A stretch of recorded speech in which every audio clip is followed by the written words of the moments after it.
এই ফ্লাইটটা transponder of রেখেছিল যতক্ষণ ও বাংলাদেশের আকাশে ছিল। ইন্ডিয়ার কাছে শেখ হাসিনা ফ্লাইটটা নিজেকে জানান দেয়, কিন্তু বাংলাদেশের আকাশে এটাকে দেখতে পাওয়া যায়নি। এতটাই প্রিকশনস নেওয়া হয়েছিল শেখ হাসিনার ফ্লাইটটা নিয়ে। শেখ হাসিনা বহনকারী যে ফ্লাইটটা, সেটা ট্রেনিং ফ্লাইট ছিল। একটা ট্রেনিং ফ্লাইট কি একটা ইন্টারন্যাশনাল বর্ডার ক্রস করতে পারে?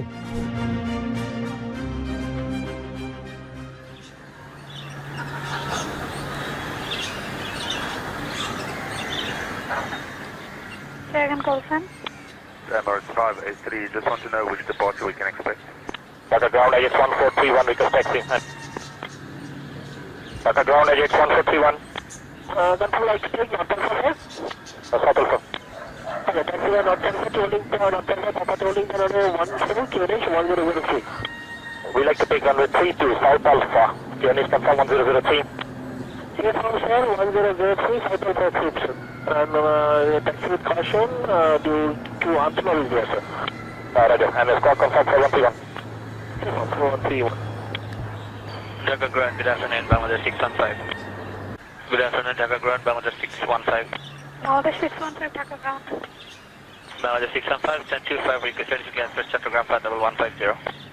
Bangladesh 615 clear to Chattogram, feed Admiral 1 level 150, squawk 4101. Chattogram, Admin 1 flight level 150, squawk 4101, Bangladesh 615. Dhaka ground, Emirates 583. Bangladesh 615, you the correct. LX 1431 Dragon, requesting your contact. And level like to maintain. Clear for take off, we are rolling. আপনারা এতক্ষণ শুনছিলেন শেখ হাসিনাকে বহনকারী ফ্লাইটের ককপিটের সাথে air traffic কন্ট্রোলের কথোপকথন। 5ই August Sheikh Hasina সরকারের পতনের পরে শেখ হাসিনা যখন ইন্ডিয়া গেল, তখন উড্ডয়নের শেষ মুহূর্তে ছিল এই কথোপকথন। আপনারা জানেন, সম্প্রতি শেখ হাসিনার একটা অডিও ভাইরাল হয়েছে, যেখানে ওনাকে বলতে শোনা যাচ্ছে, আমি পাশেই আছি, চট করে আসব।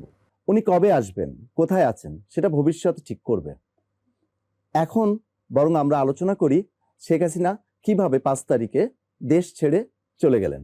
এই সংক্রান্ত একটা রিপোর্ট ছাপা হয়েছে ডেইলি স্টারে। এই নিয়ে আজ স্টার ভিউজ রুমে কথা বলবো daily star senior reporter Zaima ইসলামের সাথে। জাইমা, আপনি কি আমাদেরকে বলবেন যে শেখ হাসিনার বহনকারী ফ্লাইটটা কখন, কিভাবে এবং কোন প্রক্রিয়ায় বাংলাদেশ থেকে গেল? অবশ্যই পার্থদা, ধন্যবাদ আমাকে আজকে এখানে ডাকার জন্য। পার্থদা, আপনি নিশ্চয়ই জানেন বিষয়টা, কিন্তু শেখ হাসিনার ফ্লাইটটা কিন্তু যখন ঢাকা থেকে টেক অফ করে, ইট ওয়াজ হাইডিং ইটসেলফ। এবং আমি সেটা কিভাবে আমরা সেটা বলি, আমরা রিপোর্টে দেখেছি যে শেখ হাসিনার ফ্লাইট ট্রেনিং মিশন হিসাবে উড্ডয়ন করেছে। আমরা এয়ার ট্রাফিক কন্ট্রোলের থেকে ফ্লাইট প্রগ্রেস ট্রিপ নামে একটা কাগজ হাতে পেয়েছি। এই কাগজটা এয়ার ট্রাফিক কন্ট্রোলের কাছে থাকে। এখানে লেখা থাকে যে কোন ফ্লাইট, প্লেনের নামটা কি, ফ্লাইট নাম্বারটা কি, প্লেনটা কি ধরনের, কয়টার সময় এটা রানওয়েতে উঠবে এবং কয়টার সময় রানওয়ে থেকে এটা টেক অফ করছে এবং কোথায় যাচ্ছে, এই ধরনের ডিটেলস দেয়া থাকে। তো আমরা শেখ হাসিনার যে ফ্লাইট AJAX 1431, ওইটার ফ্লাইট প্রগ্রেস ট্রিপটা আমরা হাতে পেয়েছি। ওখানে দেখা যাচ্ছে যে এটা ট্রেনিং মিশন হিসাবে উড়ে যাচ্ছিল। এখন আপনি জানেন যে যে ফ্লাইট শেখ হাসিনাকে বহন করে ইন্ডিয়া নিয়ে যাচ্ছে, সেটা নিশ্চয়ই কোনো ট্রেনিং ফ্লাইট না। ট্রেনিং ফ্লাইট কি মানে হচ্ছে, আমাদের এয়ারফোর্সের বিভিন্ন যে ফাইটার জেটসগুলো আছে, সেগুলো নিয়ে ওরা হয়তো আকাশে উঠবে, ওখানে they're going to do training in the skies.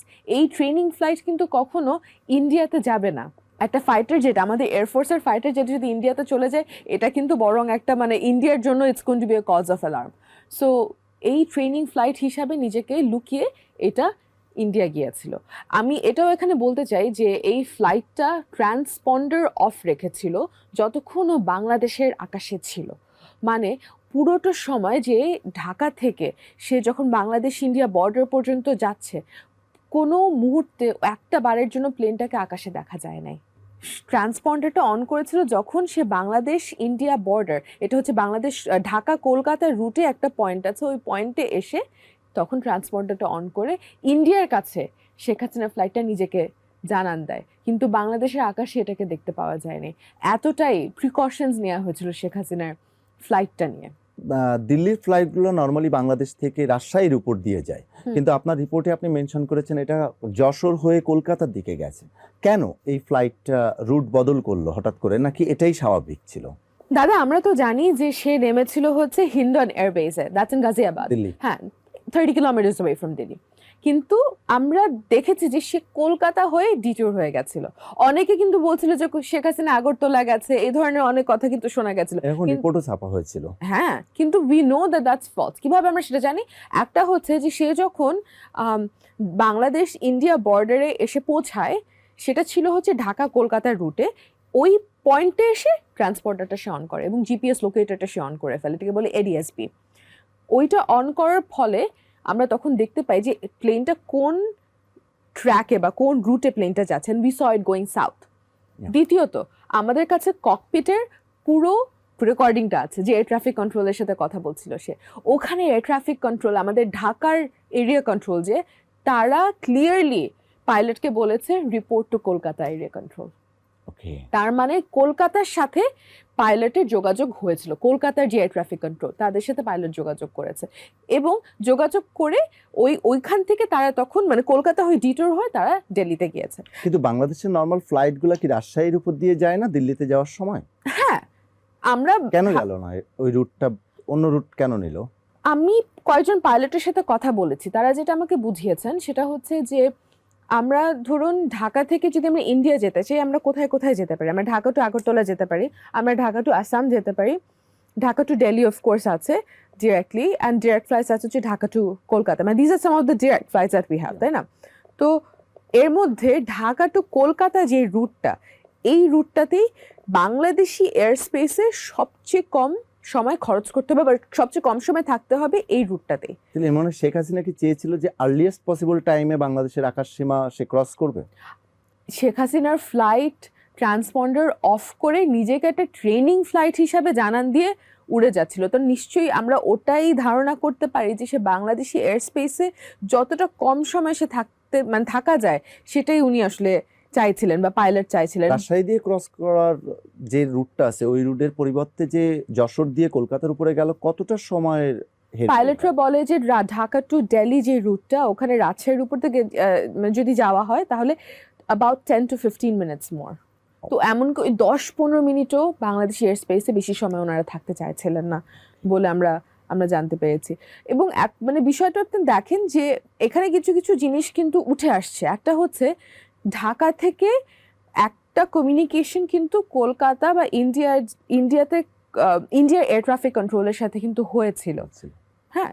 এবং আমরা জানি যে শেখ হাসিনা ওই মুহূর্তে কিন্তু উনি কিন্তু প্রধানমন্ত্রী হিসেবে উনি পদত্যাগ করেছেন, কিন্তু পদত্যাগ করার পরে উনি যখন ডিসাইড করলেন যে না উনি she will flee the country, I want to point out যে that a neighbouring country, that India actually cooperated or collaborated with unidentified agencies in Bangladesh to make sure that Sheikh Hasina gets a safe exit. Sheikh হাসিনার ফ্লাইটের সময়টা পরিবর্তনের কথা আপনি আপনার রিপোর্টে লিখেছেন। তো শেখ হাসিনার ফ্লাইটের ওই সময়টা আমি মনে করতে পারি 5 তারিখে সেনাপ্রধান জাতির উদ্দেশ্যে ভাষণ দিবে, সবাই অপেক্ষা করছে যে সেনাপ্রধান কখন ভাষণ দিবেন, বাট সেনাপ্রধানের ভাষণও একটু একটু করে পিছাচ্ছে, 2-3 বার পিছালো। শেখ হাসিনার ফ্লাইটটাও আপনার রিপোর্ট অনুযায়ী এটাও পিছিয়েছে। এই দুটার সাথে কোনো রকম সম্পর্ক আছে কি? শেখ হাসিনার গণভবনে যখন প্রথম মানুষের ঢল নামে, এটা হচ্ছে 2:30টার একটু আগে মানে আমাদের রিপোর্টারেই গেছিল হচ্ছে 2:30টার সময়, আমার মনে পড়ে সেদিন। ওই মুহূর্তে শেখ হাসিনা কিন্তু বাংলাদেশি মাটিতেই, উনি শুধু গণভবন থেকে এক্সিট করে পালিয়ে গেছিলেন, কিন্তু উনি তখনও বাংলাদেশি মাটিতে। শেখ হাসিনার ফ্লাইট ট্যাক্সিতে ওঠে 3:09 এবং আকাশে ওঠে 3 মিনিট পরে। আপনার মনে আছে নাকি জানি না, আর্মি চিফের ভাষণ দেওয়ার কথা ছিল, কিন্তু ভাষণটা টাইমিং ছিল দুপুর 2টায়। হ্যাঁ, ওই ভাষণে উনি বলবেন যে শেখ হাসিনা পদত্যাগ করেছেন, নতুন একটা বাংলাদেশ আমরা পেয়েছি, এরকম একটা ভাষণ হওয়ার কথা ছিল বলে আমাদেরকেও বলা হয়েছিল যে ওই ভাষণে এগুলোই বলা হবে। আমরা জানতাম যে শেখ হাসিনা যে পদত্যাগ করেছেন এই জিনিসটা যে অ্যানাউন্সমেন্ট করা হবে 2টার সময়, কিন্তু 2টার ভাষণ বললো যে না এটা 1 ঘন্টা পোস্টপন করা হচ্ছে, 3টায় হবে। 3টার সময় আমরা টিভি খুলে দেখি যে 3টায় ভাষণ হচ্ছে না, পোস্টপন করে এটাকে 4টায় বা 4টার একটু আগে নেওয়া হয়েছে। এটার মূল কারণটাই হচ্ছে যে 2টার সময়ও শেখ হাসিনা বাংলাদেশে, 3টার সময়ও শেখ হাসিনা বাংলাদেশে, 3:11 তার ফ্লাইট আকাশে ওঠে। শেখ হাসিনার ফ্লাইট শুধু আকাশে না, শেখ হাসিনার ফ্লাইট বাংলাদেশি এয়ার স্পেস থেকে বের হওয়ার পরে আর্মি চিফ মাইকের সামনে দাঁড়িয়ে ভাষণ দেন যে শেখ হাসিনা পদত্যাগ করেছে, আমরা নতুন বাংলাদেশ পেয়েছি। জাইমা, আপনার রিপোর্টে আপনি মেনশন করেছেন যে শেখ হাসিনার উড্ডয়নকারী, শেখ হাসিনা বহনকারী যে ফ্লাইটটা, সেটা ট্রেনিং ফ্লাইট ছিল। একটা ট্রেনিং ফ্লাইট কি একটা ইন্টারন্যাশনাল বর্ডার ক্রস করতে পারে? গুরুত্বপূর্ণ প্রশ্ন জিজ্ঞেস করেছেন দাদা।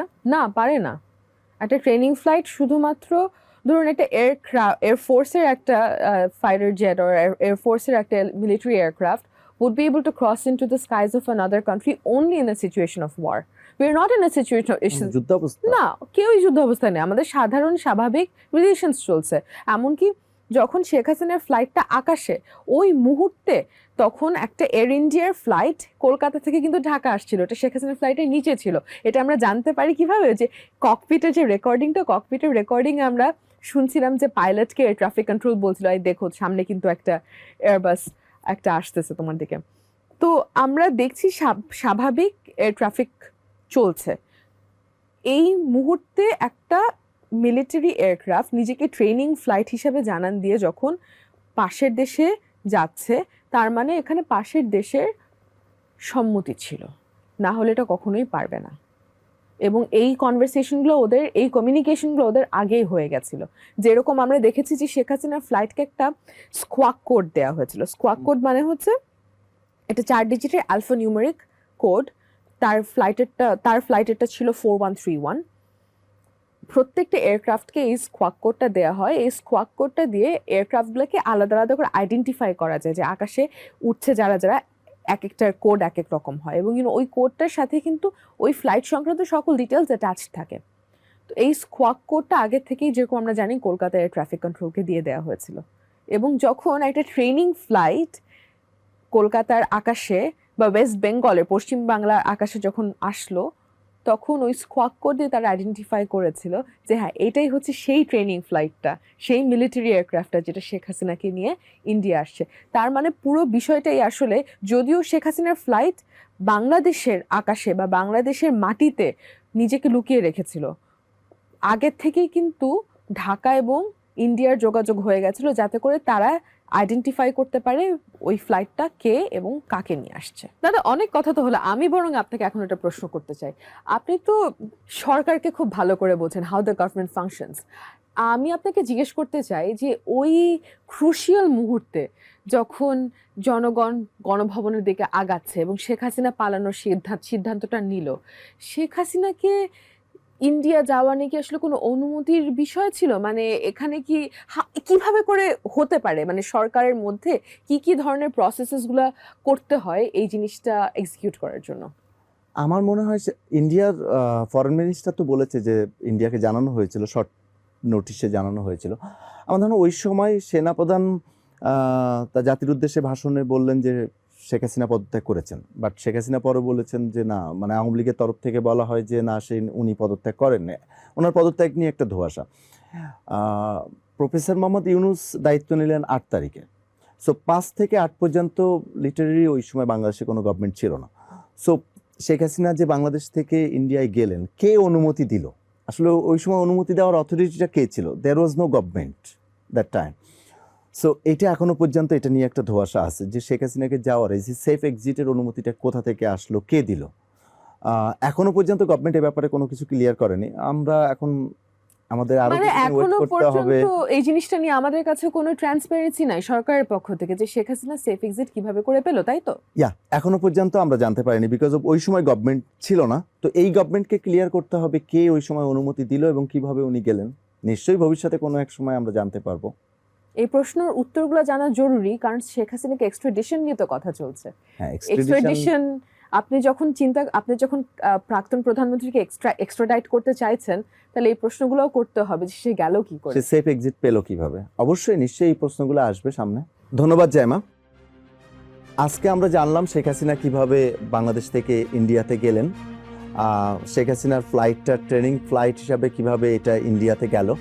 ইনফ্যাক্ট একটা নতুন প্রশ্ন আসলো যে শেখ হাসিনার এই যে সেফ এক্সিটের এটার অনুমতি কে দিল? ভবিষ্যতে এইসব প্রশ্নের আরও অনেক কিছু উত্তর দিবে।